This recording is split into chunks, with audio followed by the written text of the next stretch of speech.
I do recall the plot. Hello and welcome to Zombies to Zoinks, the show where we talk about whether or not dragons like smoked eels to a DreamWorks trilogy that will grab you right in the feels.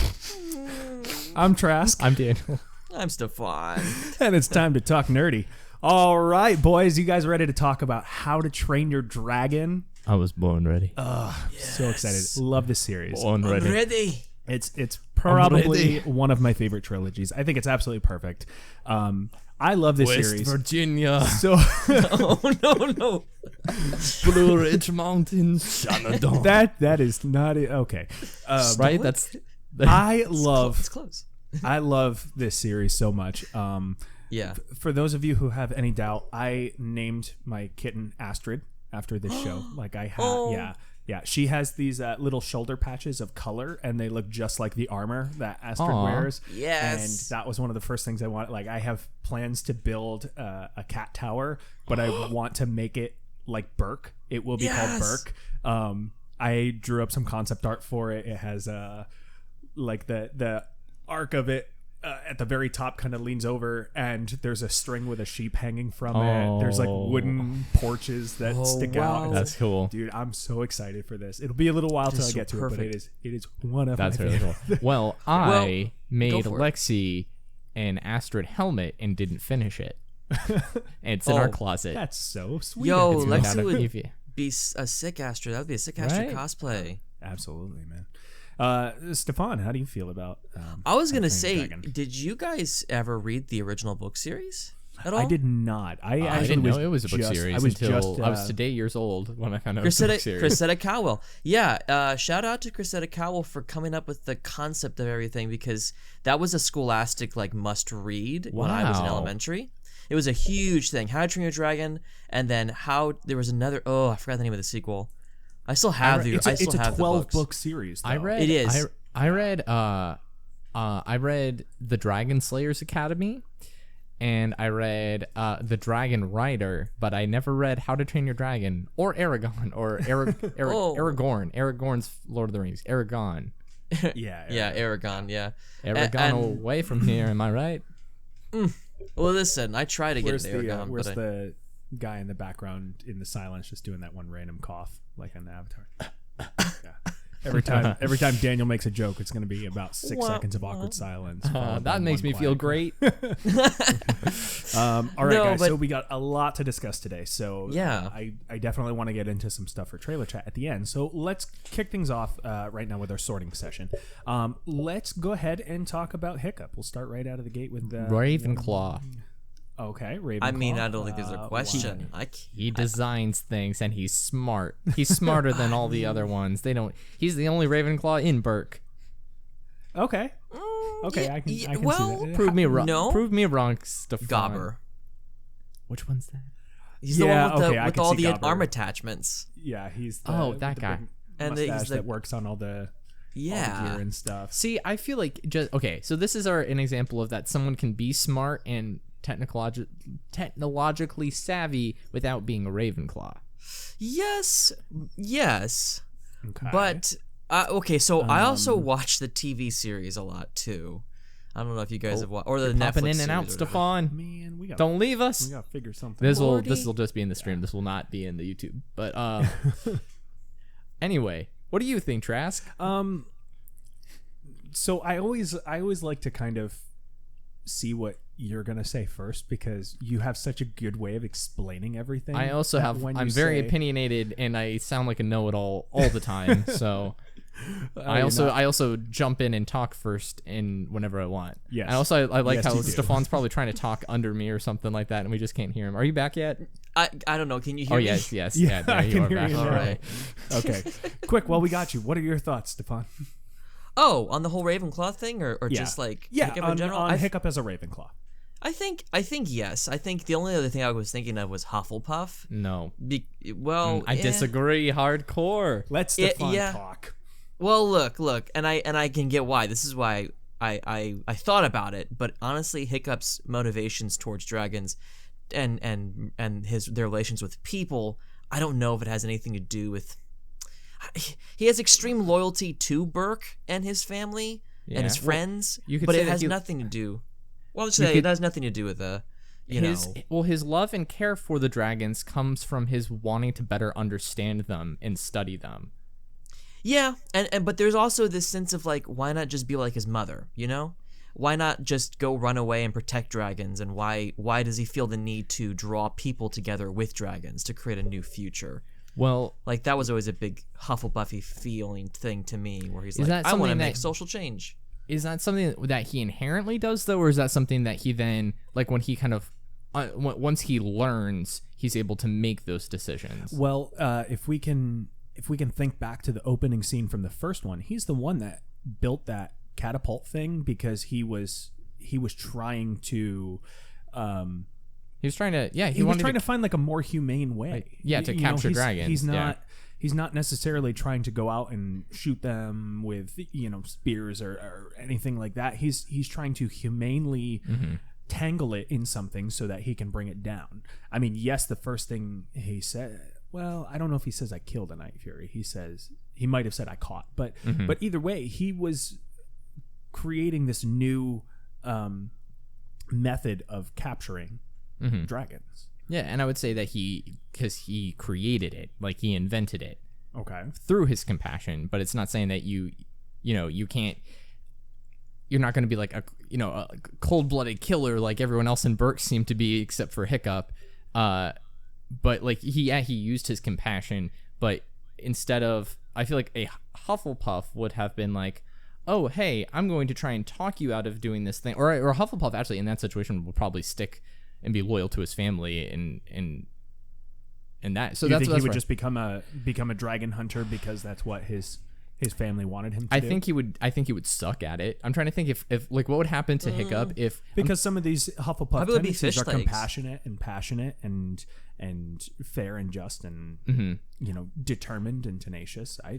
I see all of his tendencies come from him, his inquisitive nature of trying to better understand. Okay. Because that he goes through and the primary focus of the first and second act, or the second act primarily of the first movie anyway, is him filling out that book with all of the accurate information for the dragons. And then what does he and Toothless do over the next two movies before they try and find New Berk in the third one? He makes a map. Like he's going through and he's charting the land as far as he can. Fair. I see those as very Ravenclaw things, as well as inventing, and as well as that knowledge base. So that's my evidence. Okay. I think I'm still kind of on the fence about both. Like I can definitely see the fair. Ravenclaw tendencies, but I do see a lot of Hufflepuff tendencies in him as well. Yeah. So I think he pretty much could go either way. I feel like saying Hiccup is a Hufflepuff would be saying, well, Neville has to be a Hufflepuff. I think Neville could have been, if not for that, that and an ultimate interior drive. That I don't think he could have been, because houses are who they inherently are. It's not about you can't change your house, but you can choose because the Sorting Hat was going to put Harry in Slytherin, and he didn't want it, and the hat legitimately said, "Well, you didn't want to be in Slytherin, so I didn't put you there." But I don't think that happened with. I don't think Neville was sitting there, I need to be in Gryffindor. I don't think he was sitting there, not Hufflepuff. God, not Hufflepuff. No, I think he. No, I think but it's one of those 60%, 40% things where like maybe he's 60% a Gryffindor and 40% a Hufflepuff, so they just went with the majority. Who's to say that? Can we talk to the Sorting Hat about percentiles? Who's to bring say him that? on. Hiccup isn't. What statistics does the Sorting Hat use to when looking at 11-year-old when looking in 11-year-olds' heads? Reprogram the algorithm in that magic. Yeah. Okay, so let's go on then, because we got a couple that I want to get through. All right. Stefan, talk to me about Astrid. Oh gosh, Gryffindor. And I thought in my head. Oh God, I feel like I've stirred a hornet's nest. We woke the beast. Yeah. Listen though. Get not listen Slytherin. here. across, and then we'll Not let the- Slytherin. Not Ravenclaw. Hufflepuff doesn't quite make sense to me. Just Gryffindor is the only thing that makes sense in my mind because she, if not for Hiccup, she would be the next likely chief to me. Like, she would take over. You know, she would lead the people. She would do what's right. She probably wouldn't have changed her ways if not for Hiccup. She would have probably been a really badass dragon killer and protector of her people, and would have been just a super all-around strong leader and, like, you know, standout kind of person. I don't see her as selfish. I see her as group Are you saying oriented. Slytherins can't be leaders or They can. They can be all those things, but I don't think that she has that kind of ambition or We're cunning. talking about percentages here. yeah. Yeah. I don't think she has that level of, like, self-interest, self-motivated, like, this is for okay. me kind of a thing. Can I ask ask for an example of her doing something in the film rather than what she would have done had she, like, if maybe she would have been the next chief. So what's something that she does in any of the films that is an inherently Gryffindor thing to do? I would say, gosh, there's something coming in my brain it's either in the third one. I'd love to hear it. I think, Which is the I one? think Well, what's the fact- one where Hiccup was captured and she had to take the team to go and rescue his ass? There was a part feel like that was a thing. Is this in the series? I would say in the second one. No, I think it was in the when second one. when he's on the ship with Eret, I think for the first time, they kind of she goes with him to the ship, and then the rest of the clan comes in and gets both of them out. But Hiccup is in the process. I would say Astrid trusting Hiccup when they're hanging from the tree in that first bit when Astrid first discovers about Toothless, when they're up on the tree and he's like, please just let me show you, and she's like, I don't want to hear anything you have to say, and he's like, okay, well, just let me show you then. And she trusts him to be able to, you know, when they go out on Toothless for the first time and start flying, I think rather than her just saying, no, I'm not going to listen to anything you have to say, she opens up her mind to the idea of there being more than meets the eye by taking Hiccup up on his offer and getting on the dragon. Like I would weirdly say enough, that's a Gryffindor tendency. I felt like Astrid is kind of like stoic in some aspects, just more susceptible to listening to Hiccup because she's more on his level than Stoic ever was as a father.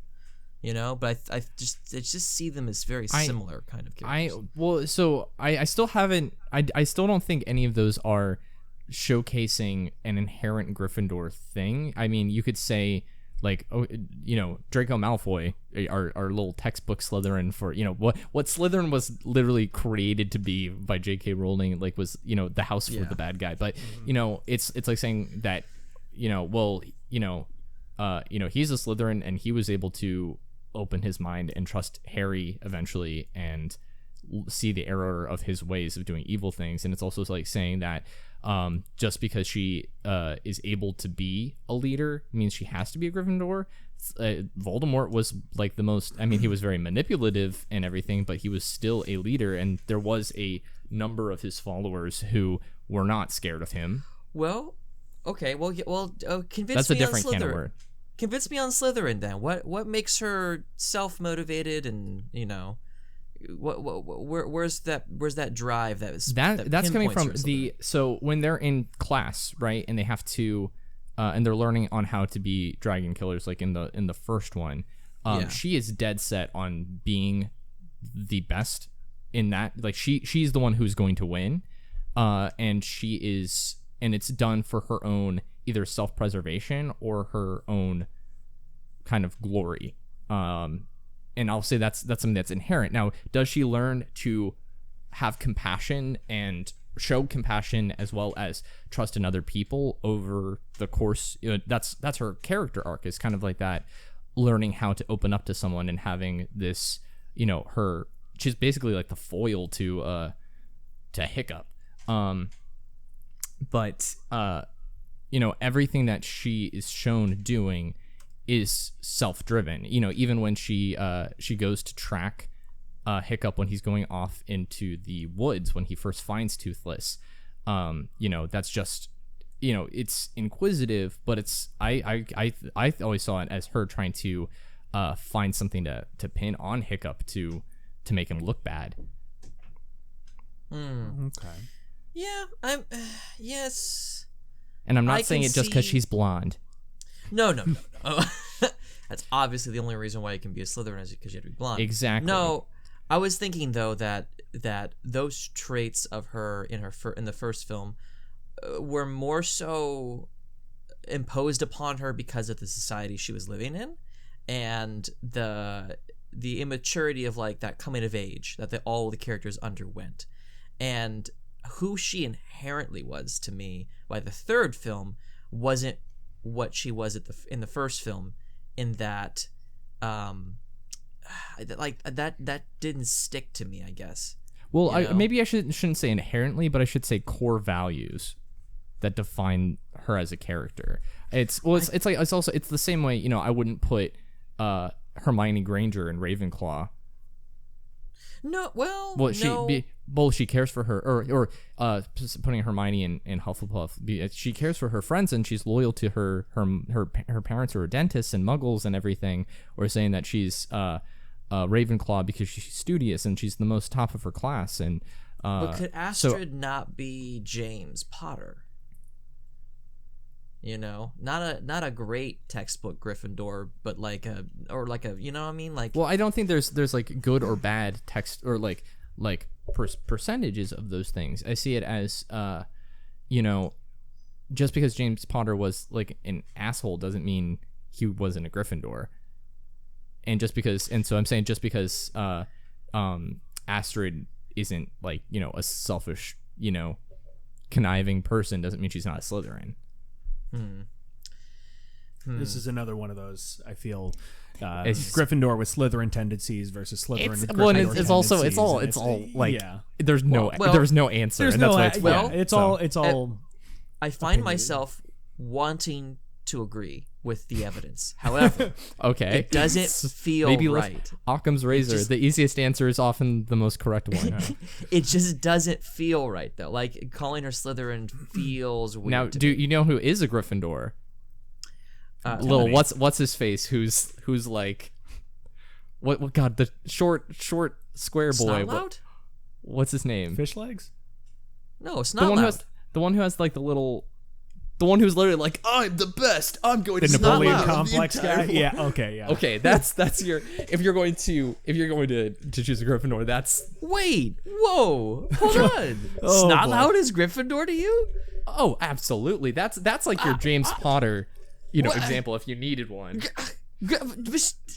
Okay. No, Stefan. he's Slytherin. He's a Slytherin to me. The one He who's saying, exhibits- I will be the one who leads this entire tribe to glory. Like, Yes, because it has nothing to do with the tribe. It has to do entirely with him, and like the way people view him and his own personal. Isn't Draco the one who's going to glory. lead Voldemort into the castle? And are you? Oh, hold on. That's a completely different thing. Lucius Malfoy anteed up his son in order to get into that's favor with the Yeah, Dark Lord. yeah. Let's make that So- perfectly clear. so- Draco wanted to talk a big game in school, but when it came down to it, it was never truly up to him. Now here's the fun thing, and I don't want to hijack this. I'm so sorry. That's fine.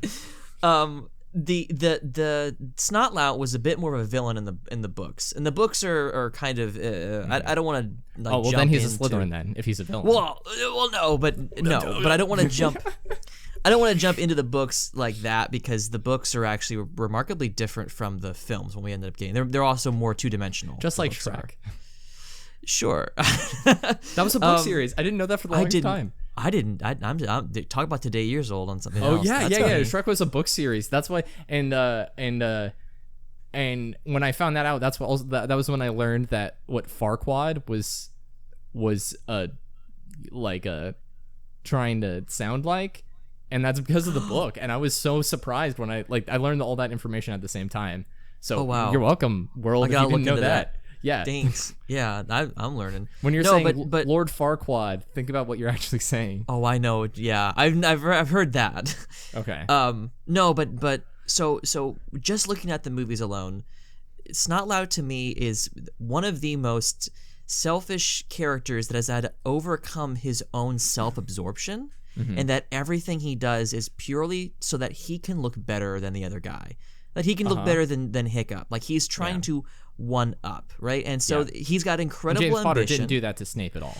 No, and James Potter did, but look, James Potter to me is a hard argue for Gryffindor sometimes, but I can see it. But Snotlout to me is purely motivated by his ambition to See, to, I like what now I guess I'm using your argument for Astrid on Snotlout because I'm like, what, separate them from me, Daniel, help me. Okay, it's okay. So well, from what I hear, again, like I'm talking about this as in like I've only I am not trying to say I'm an expert by any stretch of the imagination. And there's no answer to these, and that's why it's a spirited debate. So with these, from what I hear is, and I could be wrong, you can correct me in the comments or anything. I hear like when you're making claims for it, you're talking solely about personality rather than about like character motivation. But to me, they feel so almost one and the same in that his motivation is steeped in his personality. Like his drive is just for himself. I disagree on that, and that's where you have your separation from James Potter being a jerk and also being having the capabilities of being a very strong leader with the right goals in mind. The same way that Peter Pettigrew was whiny and kind of like just going with the group. He still had those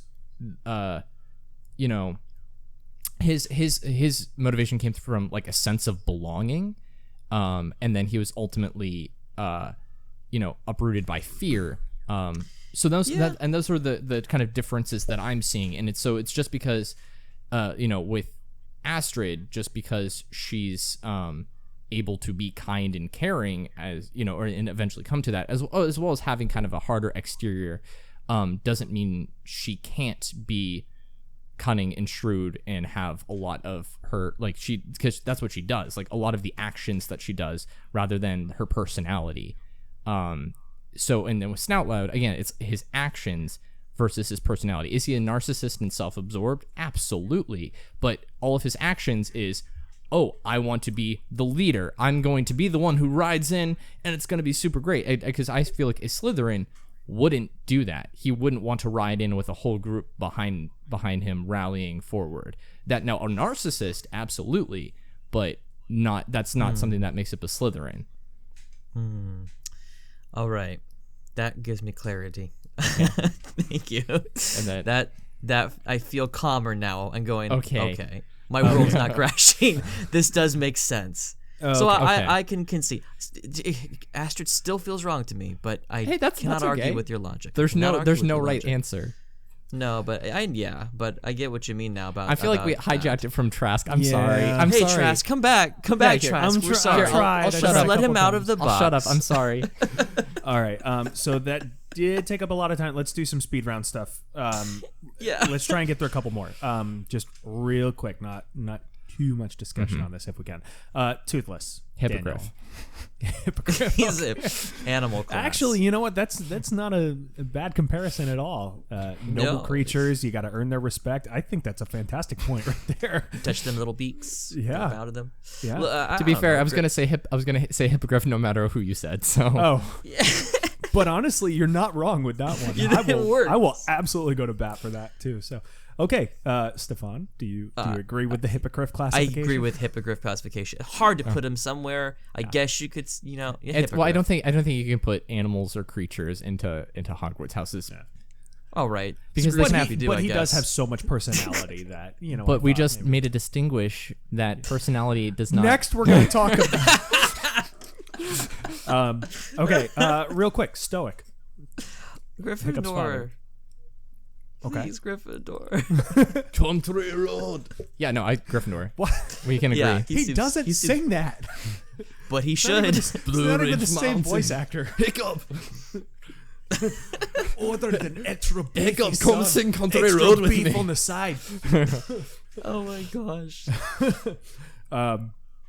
Okay, so what? Where would you house him? Oh, Stoic? Yeah. Oh, I agreed with Yeah. the Gryffindor. Okay, I didn't hear that. I Gryffindor, just heard you Gryffindor, we're singing solid. Country Roads over and over again. So, Gobber. That's the one with the... Ravenclaw. Okay, you were you thought that he was the other Ravenclaw. Can you? This is the one with who... Craig Ferguson voice has the hammer. Long The for a giant, hand, the and giant, the giant he can- mustache. Oh, Yeah. I would actually, Yes. I would. This is gonna be. We don't have time to discuss it. Hufflepuff. Okay. Well, that was my second choice. It was very close. It was Yeah, very, very, I can, very close. I can see the comparisons there. Valka. Hiccup's mother. Yes, I that's right. cannot, because I've only seen the second one once, and it was not my particular favorite. Okay. I can't. I don't think I can talk too much about the character to put a classification. I know she cares I about think dragons, Yeah, I think she's and between. I know she left. I think she's between Hufflepuff, but that doesn't seem right. Unless she's looking at her loyalties to I was gonna dragons higher than say- people. I was gonna say Slytherin based off of just like my thought. I can't back this up too much. I was gonna say that it was Yeah. selfish of her to leave her tribe and her family to go pursue her. But it was also in the interest of protecting her family and Yeah, because I think that she. Yeah, ended so I up, can't. That's why I can't talk about it as much. It's hard. It's hard, and I was thinking Ravenclaw doesn't quite make enough sense to me either. I will not If make she's senseless enough. claims. I cannot give evidence to this, so I will not She's- argue it. She's tough, actually. She's tough to put into a category. So I'll leave it at Hufflepuff, but maybe Slytherin, but Okay. probably Hufflepuff for me. yeah, where I leave I would say I'd probably lean towards the Hufflepuff side of it. She's just very understanding. She's and, Newt about Scamander in a weird She's, sort of she's way. a she's a Bogart.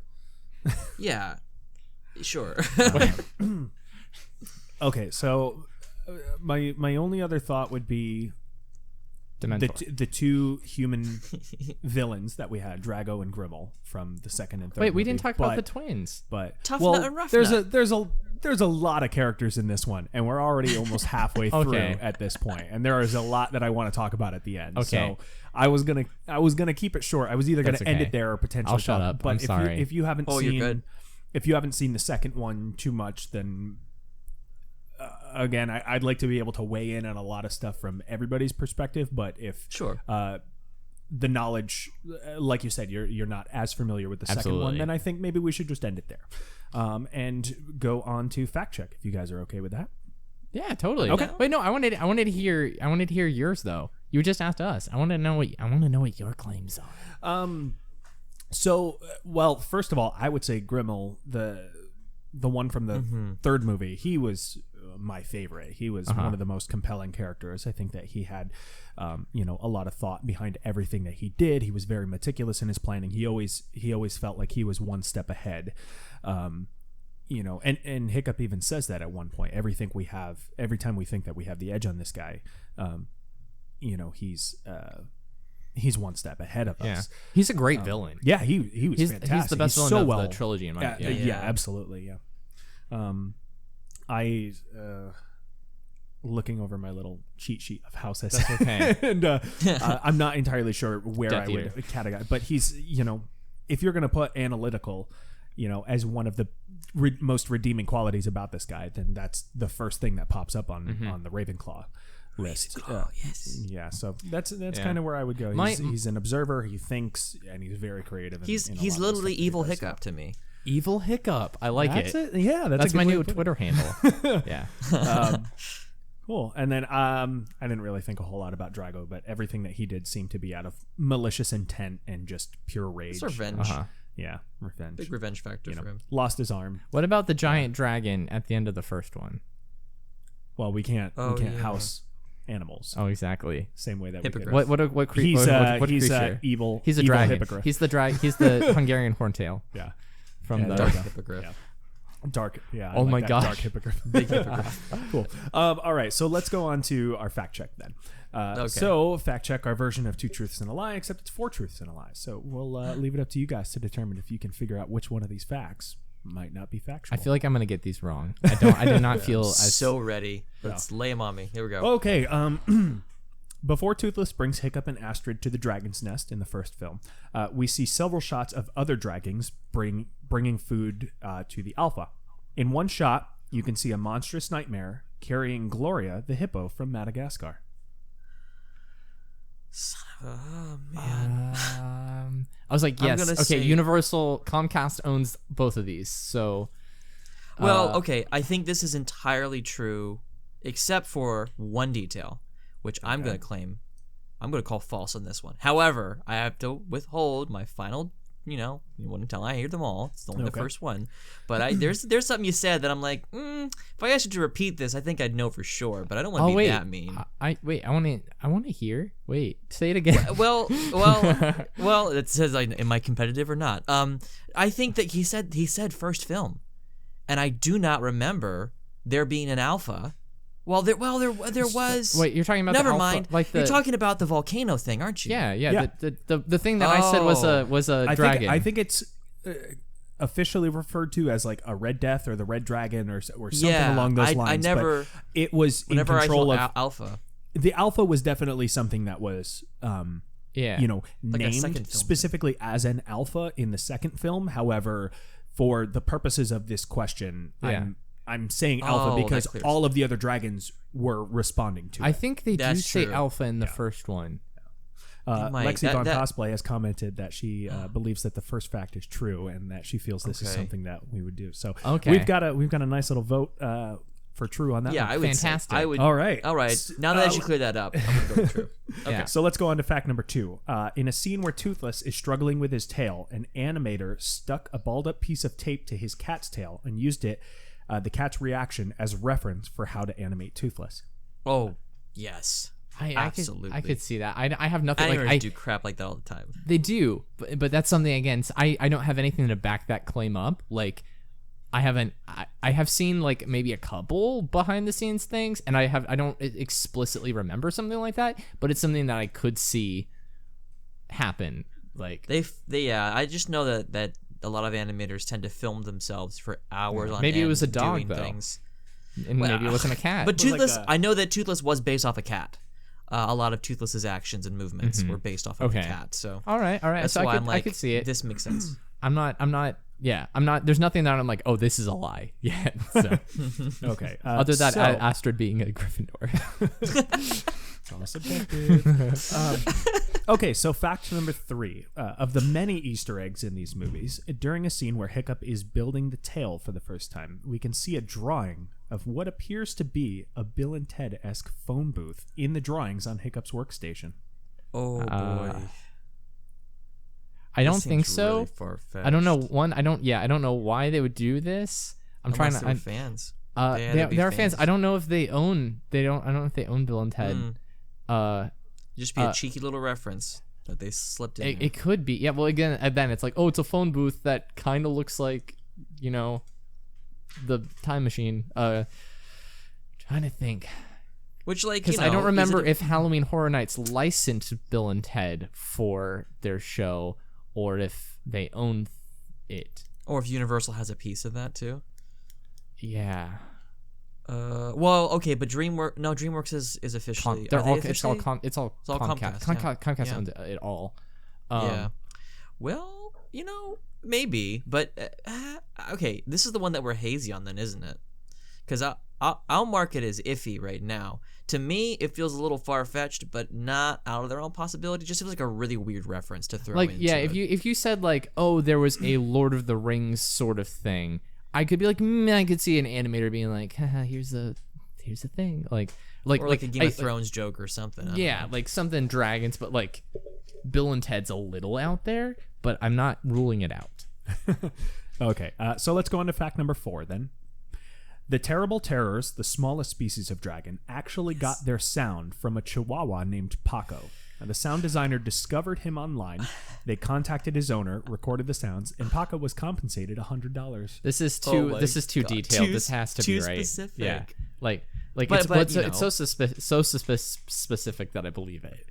Like That's what I want to say too. Unless it's like, haha, his name wasn't Pacho, it was something else. Like That is something No, I I would think do. I think Paco may have. Well, a Chihuahua named Paco, but like, it's like, but also he wasn't a named Chihuahua. Paco. He got $120. Like, Yeah. Change No, one minute little fact. I think this one's true. I think this is definitely a thing that animators would like, hey, or like, just that anyone on the staff's like, look, we need to get this sound because it's so specific yeah. and hilarious. Okay. All right, let's see. All right, so let's go on to fact number 5 then. In the dragon shop, several wood drawings can be seen scattered along the walls. Bill and Ted. These drawings were actually drawn by the children of the animators and were used to decorate the shop. I don't believe this one. No, I think this has to be true. This one has enough detail. Like it sounds like it could be true, but this one I think it sounds like it could be true, but there's not enough details for it to. Well, I just know that a lot of this is decorating which shop? The dragon shop. So it's in the second film, where they're kind of taking orders for, the one guy talks about the saddle that he wants with all the spikes on it and things like that. So this is the dragon shop. The reason why I believe this could be a thing is because if especially if they needed children's drawings, it's just really hard to fake a child's drawing if a child hasn't drawn it. You know? Yeah, like to be an adult and to fake a child's drawing. If that's an order on your list of things reminds to me do. of that scene from The Office where they bring in Jim and Pam's daughter, and they're like, "Oh, Cece drew you all these pictures," and they're like, "Wow, this is really good for how old is she? 3?" Like, so I could see that as true. I'm probably going to double down on the Bill and Ted thing. I also just started playing LA Noire, so I'm like trying to like use my new analytical skills. I see. Pressing triangle and flipping tables. Doubt. You're lying, Morgan. All right, so Stefan, you're hunkering down on Bill and Ted. Oh, is that it? Is I'm that good. all of them? Yeah, that was 5. That's all 5. That's my double down because it just I just think there's a reference that wasn't Bill and Ted, and maybe you swapped the references out and made it like just. It was actually the far telephone enough. booth from Doctor Who. Yeah, like what if it's the TARDIS? Yeah, I don't know. You know. Okay. Okay. Lexi Von Cosplay is also doubling down on the fact that she thinks the Bill and Ted is false. Thanks, Lexi. You know, just for Lexi the I wonder who that is. So just for the I don't know if I would say that. So just for the I'm going to stick with the drawing one just for a spirited thing. However, I could see both of them being true. Both I don't have anything to base either of them off, other than I'll just oppose Stefan for this one for us. For a yes. And you lose. Okay, so we're gonna say that the Easter egg of the Bill and Ted Time Machine and the Kids drawings in the shop. So those are the 2 that we're down to. I can confirm that one of these 2 facts is the false fact. So real quick, we'll go over the animators did in fact draw Gloria the hippo from Madagascar into one of the Monstrous Nightmare dragons. They confirmed this in the commentary of the DVD. That's stating cool. that is in fact Gloria on there. I like that. There is a very popular video of the cat with the ball of tape taped to its tail. Several of the videos that I found and was listening to stuff like that showed the side-by-side animation of Toothless freaking out about his tail along with the video of the cat doing it. So it was really cool to see that that was kind of how they animated that. Did you guys know that they brought lions in for the Lion King? And then yes, the terrible terrors were in fact the sounds came from a Chihuahua named Paco. That one was like pretty specific. I was like, I like it enough. So one of the videos that I was watching actually showed the video that the sound animator found of Paco, and he's just sitting on the side of a chair, and he's just and I'm like, that is super adorable. So okay, so it comes down to the Easter egg of the Bill and Ted Time Machine versus the children's drawings in the woodshop. Yes. Okay, so you gotta say the right one. You gotta say the true one. The correct one. Okay, so we will go with the correct one. In the dragon shop, several wood drawings can be seen scattered along the walls. Yep. These I knew drawings it was going wrong. were in fact drawn by the kids of the animators and used as decoration in the shop. They took the little drawings nice that play, their DreamWorks. animators had done.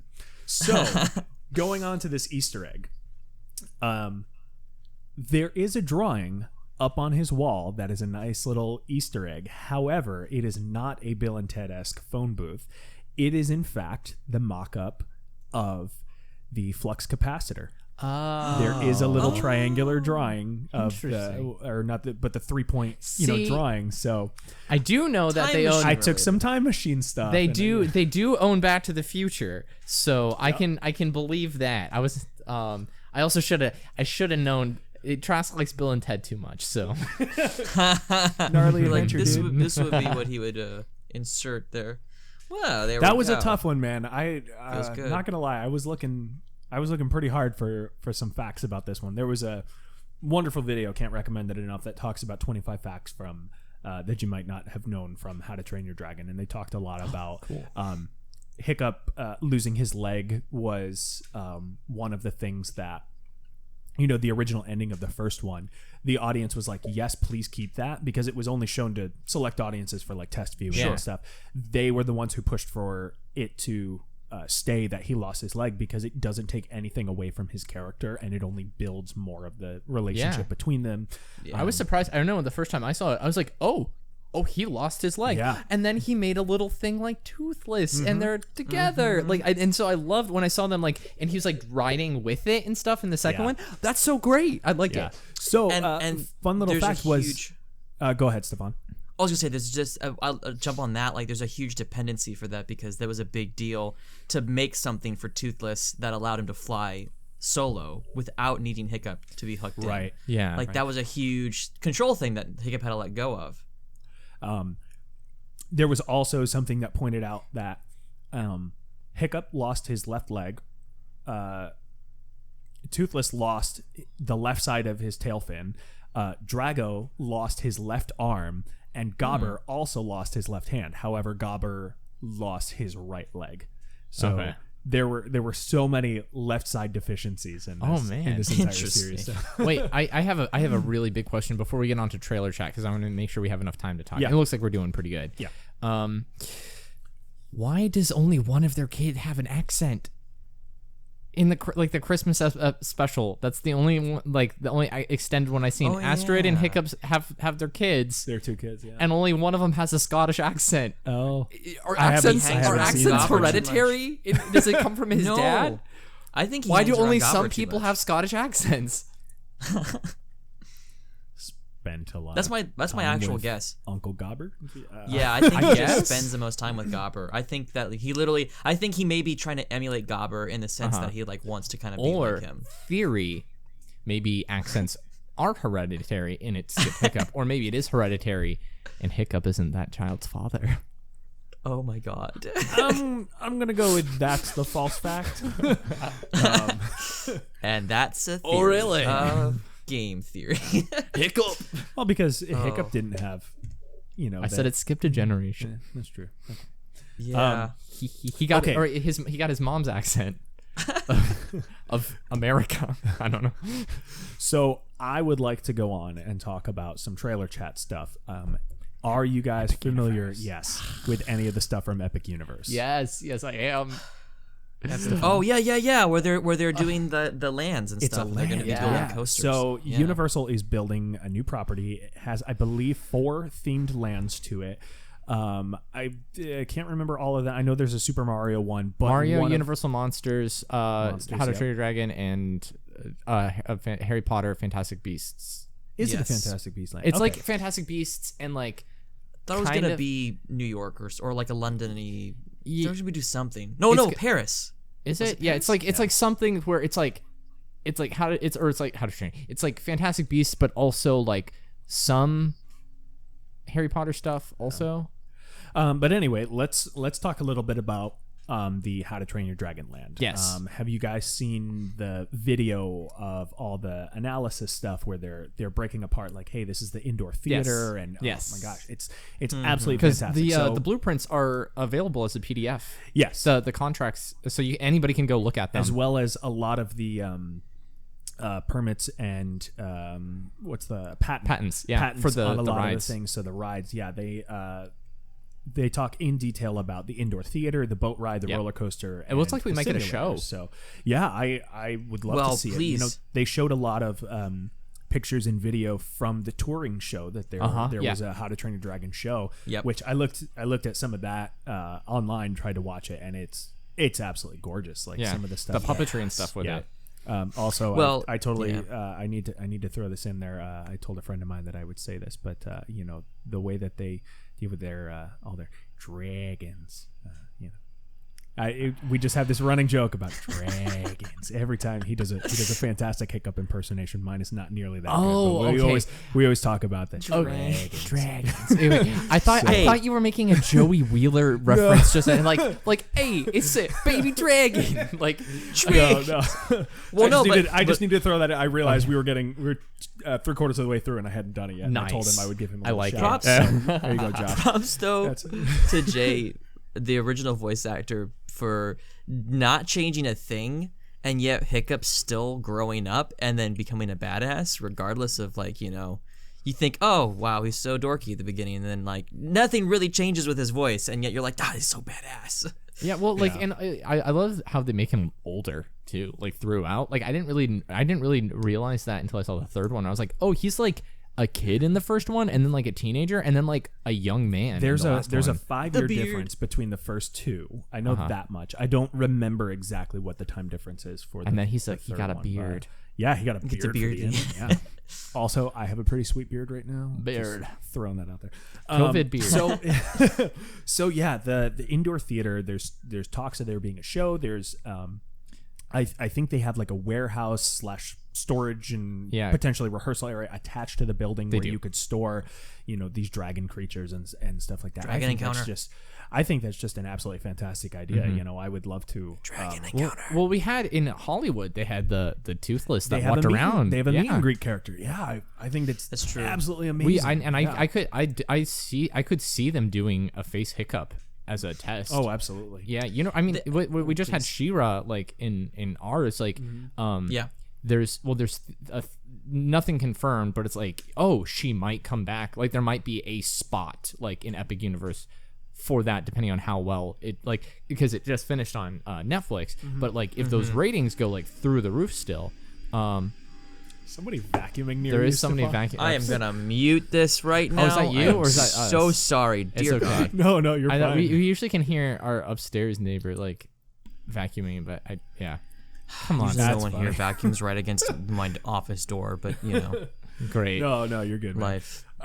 So yeah, indoor theater I think is going to be fantastic, and I'm really Yes. anxious to see what they can put together, what kind of a show it's going to be. Personally, I'm really hoping that they do something that is like the Raptor encounter for Toothless. Don't disregard that. Don't you dare acknowledge it. Don't disregard that, and then don't. Those are counterproductive things. Wow. Don't disregard. Don't disregard. A raptor encounter, anyways, a dragon encounter would be With absolutely Toothless, fantastic. because I think he should be larger. I really think he should be like awe-inspiring to see. Well, wasn't it like a dude, like just like in a costume, like crawling in Yeah. Hollywood?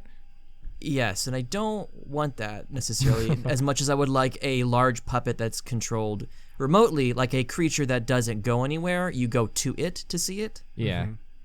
So I think yeah. I totally could see them trying out a face Hiccup and then and then bringing in like the whole little gang there. I feel like you could almost get away with doing a like the Birds of Paradise thing where you have your expert who brings in, so you start with Hiccup on the center of the stage and he starts talking and he's like, hey, So, everybody, guys, we're here to show you guys. I don't do a good Hiccup voice. Josh, you can do the Hiccup voiceover stuff for me. Go audition.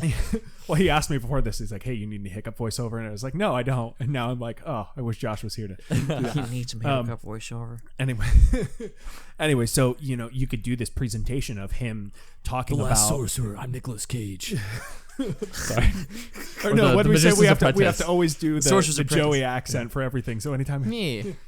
hey guys, so we got our dragons over here. Drag. Hey You want to kid, talk you want to be a guys magician? about all these new ones we got? Yeah. So talking about the different types of dragons, and you could even do a great environmental conservation kind of thing, which I think is what the what's the name It's of the the- bird? Because I called it Flight of Passage, and that's the Avatar It's thing. yeah. I was gonna say it's oh, a, Birds of Paradise. it's No, you're talking about the bird show. Kevin, right? The bird Anthony, show correct? with Kevin. Oh, so it used to be called Flights of Wonder, and Wonder, now it's that's just what called Up, a Great Bird Experience. Okay, so with the Flights of Wonder thing, you can do this,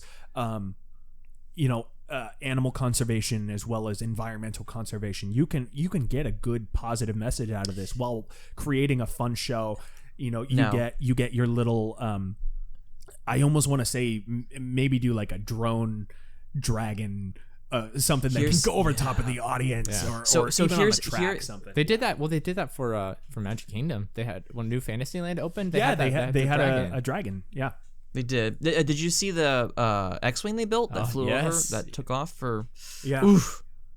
Yeah, so I think that would be a cool little thing. You've got all these dragons, and some kind of chaos is going to break loose, and they all start maybe tearing the theater apart, and that's part of the show. Or something. Let me offer you one extra here. Let me offer you a little one up, because my all-time favorite experience that is yet to really be topped at Universal Studios is Poseidon's Fury. And imagine if we get Fury. I do too. Imagine if we get a upcoming dragon trainer, hey, I'm so and so from Berk, and let me lead you to the hidden world. So guys, and and we go on this journey of our own where we get to see both puppets or animatronics and all of these in-house effects in this moving theater that we walk through until we reach the final theater, which is this big finale in the hidden world or something, or something. That would cool be like amazing. That. The only I would love that. The only thing I could see them not doing that is because I think that's more expensive than doing a show like 5 times, doing like one 40-minute show 5 times a day versus having a 30-minute walkthrough every 20 minutes. And that's fair. And the reason, I think the big reason why I suggest it is just because I keep hearing all these talks of how Poseidon's Fury is on the cutting board, it scares me. It scares me because it's my favorite experience. And if they get rid of Poseidon's Fury, hey, that's fine. It had its run, but you damn well better bring that concept back because it's so unique. Yeah. No one does it. I hope it's not going to be like what I would hate is to have it be like a Sinbad thing where the theater is just kind of sitting there. Right? I've heard that it's supposed to become, all of it's supposed to become Harry Potter themed anyway. It's supposed to get sucked into that. And I think that's okay if they give us the Poseidon's Fury treatment again, but retool the show and let a prefect take us back to the Chamber of Secrets. I'm gonna say like that's a cool idea. But I think Poseidon's Fury, the fact that like nobody knows what it's from, and the fact it feels like it's like this giant little gem that's in the middle of that whole land, and like you can have a great time without like having without it having being attached to a franchise, though that would be awesome. But the thing is, like, right now a wait time for Poseidon's Fury is like 20 minutes, and I feel like I would have the same amount of fun whether I know Taylor at the time or not, even though there's a couple that are close to me. You know who you are. Yes. Well, yeah. So we'll yeah. Oh my gosh. Yeah, sorry. Chamber of Secrets. What was I gonna say? So I think that's a great idea. I will say that. I think that's a fantastic idea for How to Train Your Dragon experience, like you said, an upcoming dragon trainer. Or you turn to Peter Griffin? We got some dragons over here. Dragons. So another thing that they have talked about is a boat ride. They've shown some concept art, I think, for the cars. It's I think there's an attraction exactly like it in another one of the parks, because they had actual photographs of people on this ride attached to at least the article that I had. It looked like it was dragon inspired, but I couldn't tell you. Eat your heart out. I can look it up. I'm trying to think of boat rides. I feel like it's definitely not Ripsaw Falls. Yeah. But yeah, it's probably. I'm trying to think the most popular water ride. Question. This is from the picture that they have on there is a splash battle ride in Port Aventura World. Splash battle ride sounds like people are going to get hurt. It looks like in the picture there are 2 tracks that the boats are on that people are kind of standing on, and they have water cannons, so they're blasting at the other vessel. Gotcha. Oh my gosh, is what that's it looks beautiful. Like. Yeah. So and this is I don't know if this is based on anything.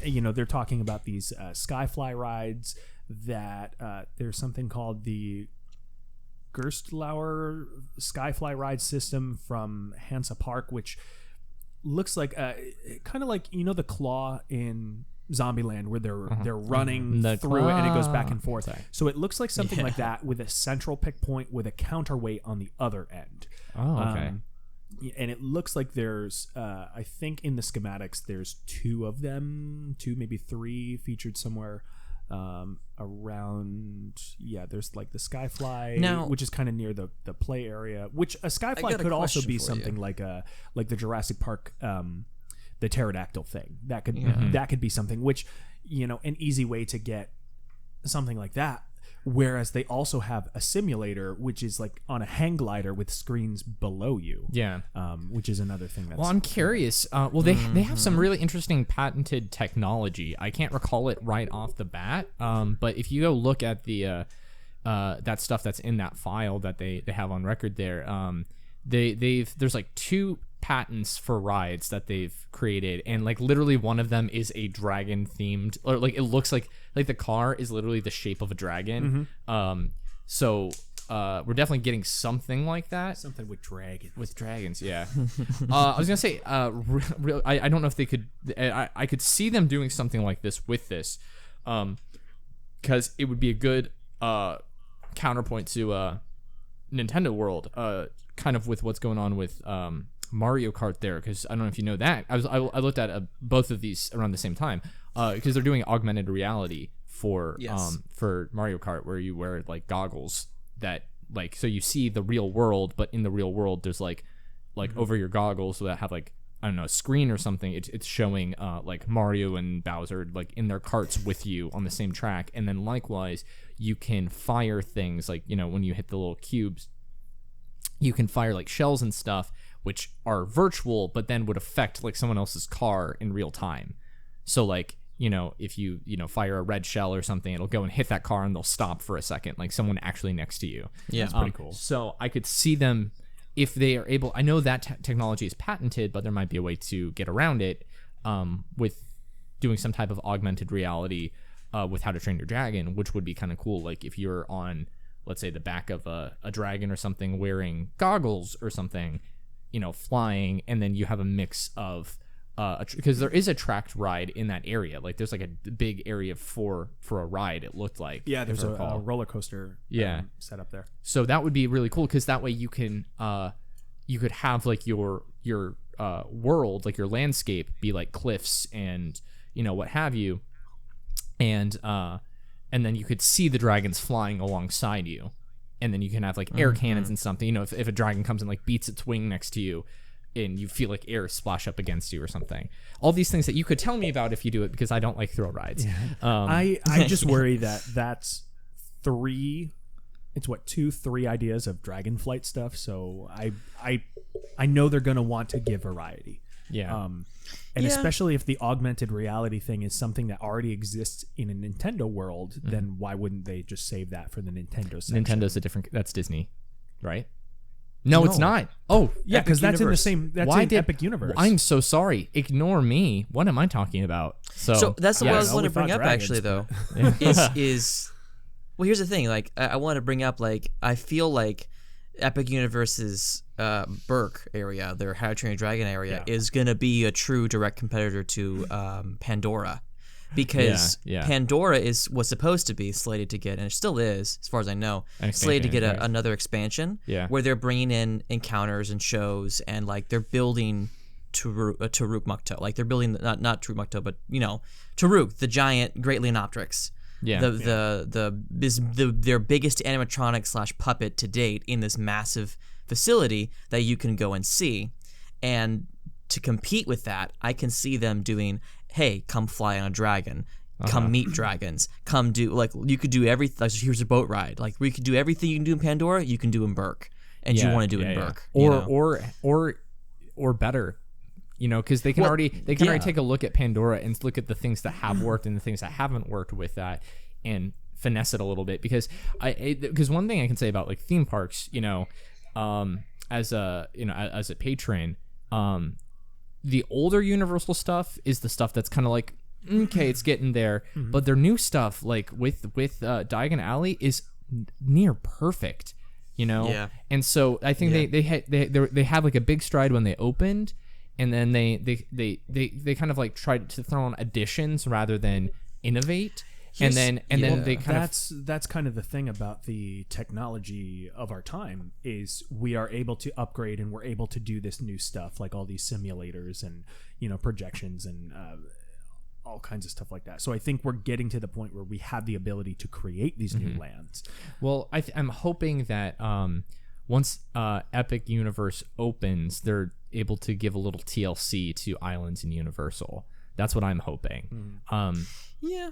Yeah, I can see that. I'll say I'll leave my point at this and you guys can close out when you need to, because I think to kind of finalize my thoughts, when it comes to new rides today, you've got two options that both parks have explored in great depth and detail. You can either pump out Fast and Furious, or King Kong, or you can do Gringotts. Disney. You can either do Little Mermaid. Bless the IP and the material, but that ride was nowhere near where it needed to be when it launched. Or you can do Flight of Passage, just incredible technological marvels. So I would like to see them not recycle a bunch of things, Transformers, the reskin of Spider-Man, but like really truly unique, interesting competitive things. Or Simpsons. Like I was gonna say like Spider-Man, Simpsons, Transformers. Yeah. Actually, Spider-Man and Transformers are the same track. Simpsons is just a retooling. Oh, they are the same track. Wow, I didn't know that. Yeah, I've been on neither. Shot for shot, move for move. Move for move. There's fire here, there's fire there. Like it's the same. Okay. Yeah, I've been on neither, so I can't. I've been to the queue line. You go somewhere on Spider-Man and Transformers. You don't go anywhere on Simpsons. Oh, okay, gotcha. That's the biggest difference. Yeah. All right. Well, that just about wraps up all the time that we have today. Thank you guys so much for listening to us. If you're listening to this on Catch Up, on YouTube, Spotify, anything like that, it'll be uploaded on Sunday, but you'll already be listening to it at that point. So if you have any questions for us, feel free to send us an email or want to suggest topics for future shows. Feel free to email us, zombiestozoinks@gmail.com. You can also reach out to us on our social media. We have a Twitter, not really using it yet, so maybe not that We keep saying that every time. We're like, we'll use We it. do say Yeah, it. we'll be using it. So you can also reach out to us on Instagram. We're trying to get a little more active on that. Zombies to Zoinks. You can find that on Instagram. For a nice little send-off, we can talk about, some podcasts, they talk about shows. Some podcasts talk about movies, but we talk about Dragon. Yeah, I'm a Chris, I doing the job. It makes me feel like I'm ruling.